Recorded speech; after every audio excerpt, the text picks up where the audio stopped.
Excellent. I'm going to start the recording. Perfect. So you're probably working from home just like I am as well, right? That was correct. Yeah. Excellent, excellent, excellent. So did you get, I had sent some questions to you. Were you able to get those questions at all? You know what? I didn't see them. I know you said that you were going to send some, and Yeah. I got 2 Zoom requests from you, like Okay, one okay.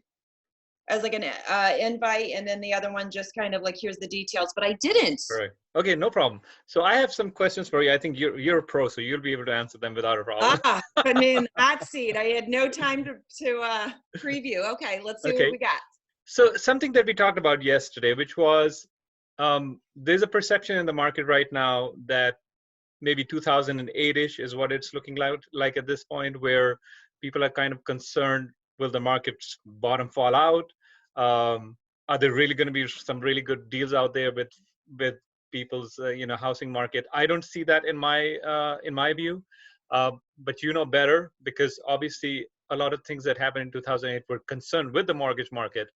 So whenever they see news in the media, they kind of get concerned about that and say, well, oh, maybe this is happening again. Is this a repeat according to what you see in your day-to-day work? You know, a lot of people have that sentiment. Generally, the professionals do not. Okay, So it's kind of more, I think that that's like the public is kind of thinking that that's possible, but the reasoning for the disturbances in the market are so completely different, have nothing to do with what caused, the crash in 2008. It was the housing market that caused the crash. correct. So, with that, I apologize. I don't know what happened. I don't know if it's still there. Sorry. I'm on my phone because I can't get my computer microphone to work. Anyhow, Okay, that's uh, fine. obviously that particular crash happened because of the issues within the housing market. We have no issues in the housing market currently, Correct. so that's, as far as having these incredible discounts on property, we don't see property values dropping. There was a lot of risky loans that were provided that Right, helped right, cause exactly. Yeah. the crash in 2008, as well as there was a lot of artificial inflation that was so rapid. And again, that was kind of more because there was, a craze in the market because anybody and everybody could get a loan. So it was just saturation. There was low rate. There was all these things that took place that caused the crash. And there were people that were provided loans that should have never been provided the loans. So they're not making their payments. So we just saw foreclosures happening all over the place, and with the foreclosures, the tightening of the underwriting guidelines, Yeah. that's what kind of created the discounts out there, where right now I don't think that that's going to happen. Number one, because the experts feel as though our housing prices nationally are where they should be. They're Okay. Yeah. supported. They're Yeah. as well as there's a lot of mortgage lenders that are working with people to do forbearances and deferments if they're in need. I highly recommend make sure that you're absolutely in need. Don't just utilize it just because it's something to be offered, and make sure that you understand the details and the terms of the deferment and the Yeah. forbearance. It's not just a freebie. It's not a freebie. So Yeah. again, utilize it if you absolutely must, and make sure you communicate with your loan servicer to find out the exact terms before you have them change the status of your mortgage. But Yeah. that will prevent a lot of foreclosures, so that's why they're Sure. implementing that. And so again, those are things that are going to help keep the housing market, where it's at. So if somebody's waiting, thinking that there's going to be some great discount that's going to be had in 6 months, the experts are not seeing that to be the case. Correct. Right. Yeah. And so the deferment thing is something really interesting that you just mentioned, because after the deferment period is over, correct me if I'm wrong, you're still going to have to owe all that money on those months that you didn't pay. Exactly. So whether it be a deferment or a forbearance, again, it's not free. It's not a free, like, oh, here you go, don't pay and don't worry about it. Yeah. There's different structures to it. And again, that's where it's really important to make sure you fully understand what your loan servicer is offering. The best case scenario would be to, accept one where whatever is owed is just going to be tacked to the back end and just kind of included into the principal, the collected, Oh, by the end yeah. of the term, or it's point of sale or refinance. Sure. Versus a forbearance is, for a limited time period, and then they're going to work it into your monthly payment. So when the forbearance period ends, Okay. your monthly payment is going to be higher than it would normally, That's right. because they're gonna work it out so you can pay it over time in installments, but you just need to be prepared for that and not be surprised by it. Got it. Got it. Got it. So obviously you need to be able to budget for something like that in the future, that, you're going to have a higher payment. However, it is a really great benefit if you can just wait a little bit and not be able to pay because maybe people have lowered income or less job opportunities which are available at this point. Exactly, and that's where it's just, again, you really want to make sure that you fully are in awareness of the terms and make sure that it's something that you're going to be able to manage. I did hear, this is hearsay, so again, but Yeah. obviously I have a lot of colleagues that are also loan officers, etc. And I did hear where somebody had contacted their servicer, were getting details about the forbearance, and for whatever reason they automatically put on pause their payments, and Oh, the consumer was not aware that that was happening. So again, just make sure that you really manage it as best you can. Your mortgage is something you don't want to mess with, and you don't want to preemptively do things if you can not have to. got it. Got it. Um, how's your day to day in your in as far as your loan processing, the amount of work that you guys are seeing in movement right now? How has your day to day changed as far as how you're working with your clients? So I mean, honestly, there really hasn't been a great change, Okay. as far as obviously everybody is working remotely. Yeah. But everything that we do more or less is done electronically anyhow. So with that, it's really been very seamless. Okay. I mean, truly just very, very, very seamless as far as, processing the loans themselves, funding the loans, etc. Right. As far as the changes within the mortgage industry, there is tightening, but it's temporary. So there's underwriting tightening, you know, Sure. and that's mainly due to the fact of, because there were so many people that in essence were in a forced layoff, Yeah. millions and millions and millions of Yeah. people were forced to go into a temporary layoff situation. So from a mortgage holder's perspective, um, basically that's putting them into a risky situation of where they might close a loan, and then the day later somebody would be forced to be laid off. I would say that that was kind of more of a concern at the start, as far as I think that the businesses, and this is more about the virus itself versus, mortgages, but it seems that anybody that was going to be laid off is laid off. The people that could Yeah. work from home were, working from home. And then of course we have our essential employees, which, a lot of them that, any of my clients that are essential employees, their hours are going up, so instead of Yeah. having reduced work, they're actually having, increased work.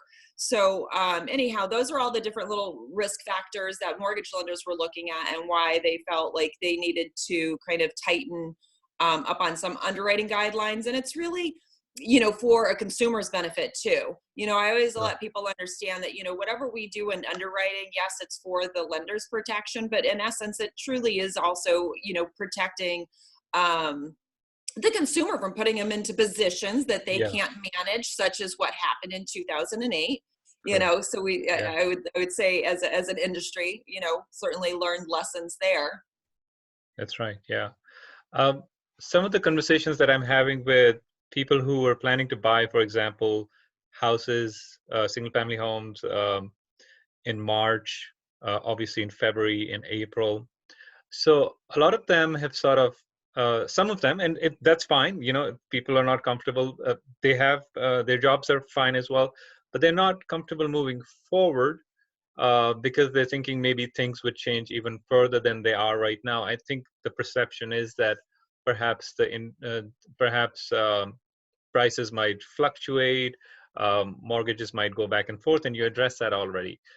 If somebody's in the market and they want to get a loan, come to Movement and say, hey, Vanessa, we'd like to be able to move forward with getting our dream home. Um, should they be continuing with the process, or should they be sort of stepping back and saying, maybe I want to wait maybe another 2 weeks, 3 weeks, 1 month, 2 months or so? Well, I think that, that's a decision that each person needs to make for themselves. Like, it's certainly not my call. However, I would say that there's no reason to delay. Okay. Like, as far, in the element of unless they know something that we don't, I mean, it seems as though, I think that at the start of this, I think that there was a lot more uncertainty, where I Hmm. think that right now we have, still some uncertainty, but what we do know is that nationally we are starting to open up some states, and Yep. that's planned to continue. And it seems as though, we're doing, some things to go towards, reopening the economy. But for people that their employment wasn't affected, Yeah. there's really no reason, for them, in my opinion, to delay, Got unless it it. was just their own personal preference. Sure, that's right. Yeah, and I think everybody's got to be. We have to meet people just like you do, in your work where they are, and we have to inform them so that they can understand. Yeah, this is the right decision to make for me at this point. And perceptions, are different from what you're seeing. You're processing loans, you're taking in applications, and you're doing things that need to be done to be able to move the process forward. Just like I am as well. I'm showing houses, with gloves on and masks on, and we're Mhm. going there, and sometimes, granted, there's like 2 or 3 people only going into a home at a time, but Mhm. it's a workable process as long as you keep the safety protocols in place.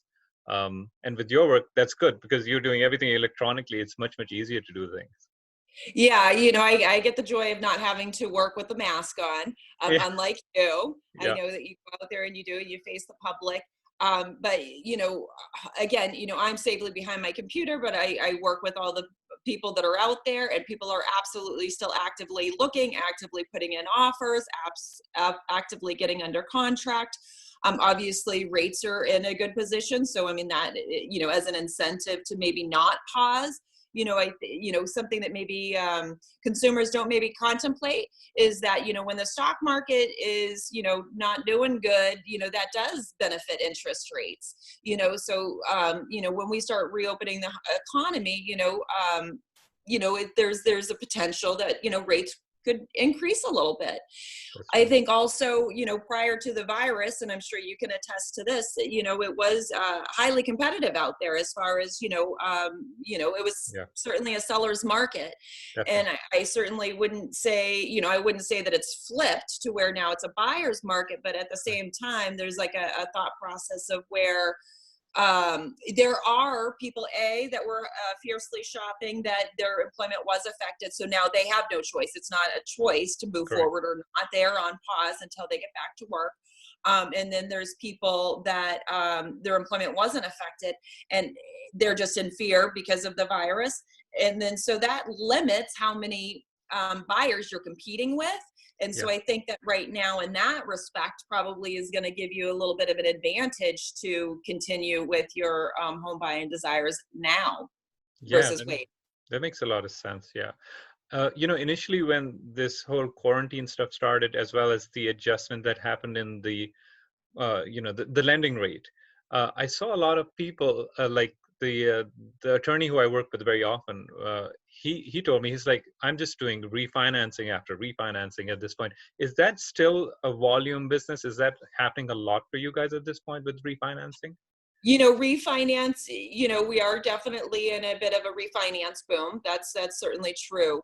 um Rates weren't too terrible before they Mm, dropped.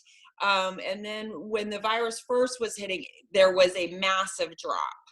And yeah. so a lot of people tried to jump in at that time. They've somewhat stabilized since, I mean, they're still Sure. low, but they're not, there was like a 2 week time period where they were the record, like we Yeah. hit a new, Yeah. as far as low. So that definitely, but caused a refinance boom.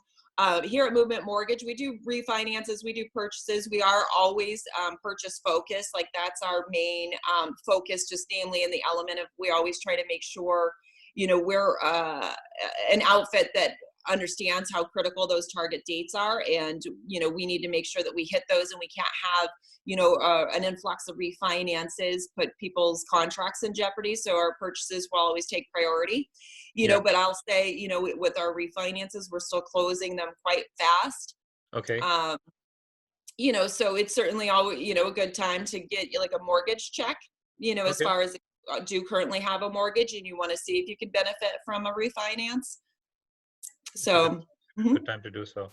Um, mhm. how have with I know with we've heard also that certain mortgage programs went away because investors were kind of concerned about those, and certain ones have some tightening of some general rules. Any general things that people should be concerned about or should keep in mind? All right, this is something in this process that I go into. I know it's very temporary. I know it's probably going to pass away. All of those restrictions are going to pass away.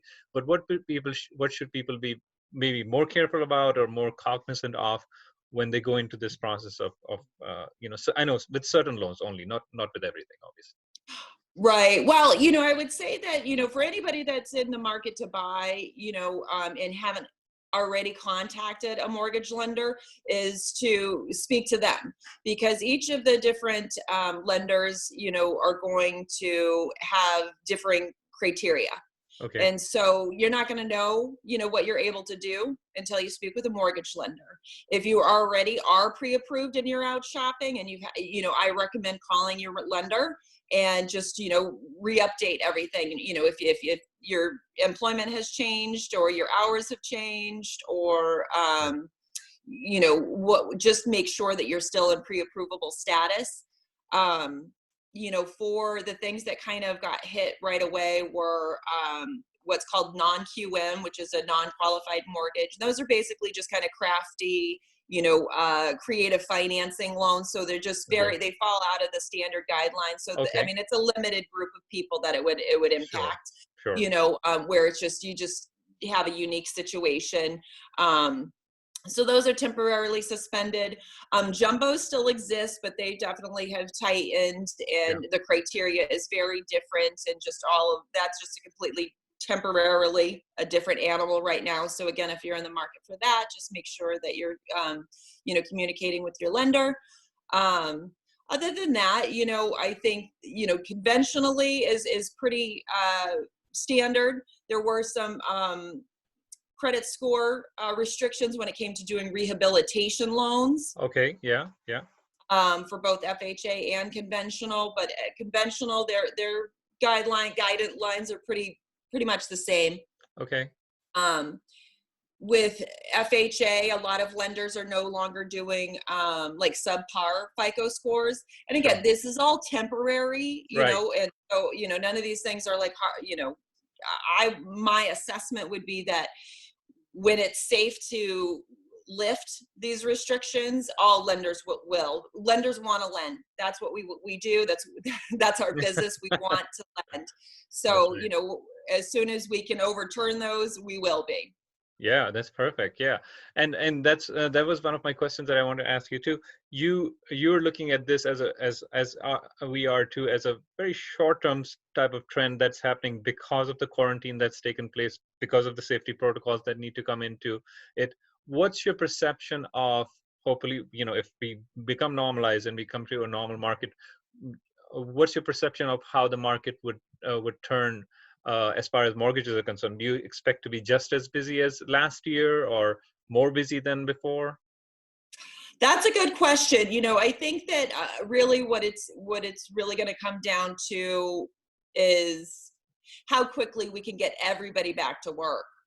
Okay. That's really what it's about. I mean, the reason why there's been the changes in the mortgage industry is really truly because of the significant amount of forced layoffs. So as soon as people get back to work, then we should be able to get back to normal. And so who knows what the new normal will be? I think that, there probably will be a phase of new normal when Sure. people start getting back to Yeah. work, etc. But I would say that as soon as that happens, that's when lenders are going to revert back to, their standard guidelines. Sure. And, before this happened, we were having a happening economy and a booming stock market, et cetera. So I do anticipate, as do a lot of professionals, that as soon as everybody gets back to work and we get a handle on this, that we're going to kind of pick up where we left off at. Got it. Got it. Yeah, yeah, yeah. I think so too. I think in the housing market, we expect the same. I was speaking to a really high volume realtor who's on the other side of a transaction with me, and she said the same thing. She's like, mostly we expect the summer, if everything goes according to schedule for the next couple of months or another 45 days or so, that the summer should be busy for us as well, because all those people who are in the market, who may have paused, or people who are going to put the houses on the market may have paused, are probably going to come back. At this point, we are seeing around the country about 20% less listings coming on the market, which makes sense, because if you're not able to clean up your house, you're not able to do everything that you need to do, you're not really going to be able to put your house on the market. But there are still people. I just saw this morning there are about 7,300 houses for sale in Massachusetts at this point. About 570 of them were sold within the last 7 days. Maybe not to the highest type of volume, but it's there. There's activity going on at this point. Things are going under contract, and you're probably seeing it too. Absolutely, absolutely. The market is still moving. Again, I do think that there's probably some people that unfortunately their employment has put them on pause. Yeah. And obviously I work with sellers in the element of if they're buying again. Yes. So I can't, say what's happening as far as, on the listing side of properties, but definitely there's still absolutely eager and determined buyers out there. Correct. So again, it's just, maybe for the thought process for anybody contemplating selling, if they're, comfortable to put it on the market, and you could probably speak to this. I don't know, was there rules on the open houses, or they, yeah. There are rules on the open houses at this point, which is saying that in the open houses, no more than 10 people. But the way that we're doing it, we're gloves, masks, putting hand sanitizers there, and preferably we bring people in through one side and then maybe have them exit through the other side of the house, so that the people who are coming in don't come in contact with the people who are already in the house. And when I went, in showings, mostly it's the agents who are opening the doors, closing the doors to show you the cabinets, closets, and all these other things.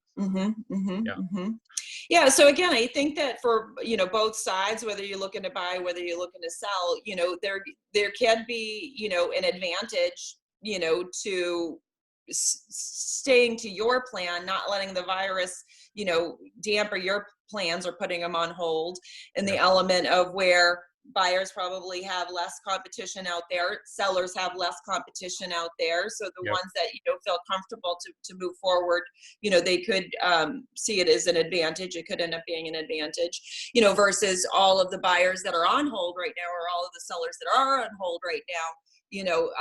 It's certainly possible that once we get back to our normal, that there's saturation of listings, there's a saturation of buyers, which obviously is great and wonderful, but again, that makes it just that much more competitive. That's definitely true. In closing, could you tell us a little bit more about yourself? How long have you been in the mortgage industry? And Movement? Movement is, the transactions that we did, 3 of them back to back last year that we did with Movement. And my interaction with you was just really amazing. I really, whenever I speak to somebody, I'm like, yeah, this lady, she really knows. Vanessa knows what she's doing. So, so obviously you've got a lot of, you've been doing this for a while, obviously, and you do understand what's going on in the market, which is really, really important. But Movement as a company, I hadn't heard about before. So maybe you can give us a little bit of detail about that and about yourself as well.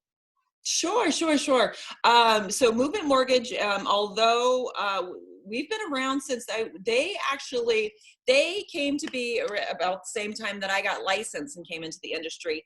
And forgive me for not knowing this right off the top of my head. I want to say it was 2009 that they came in, 2008, 2009. They actually came to creation during the crash of the market, Wow. which was bold, if you can Yeah.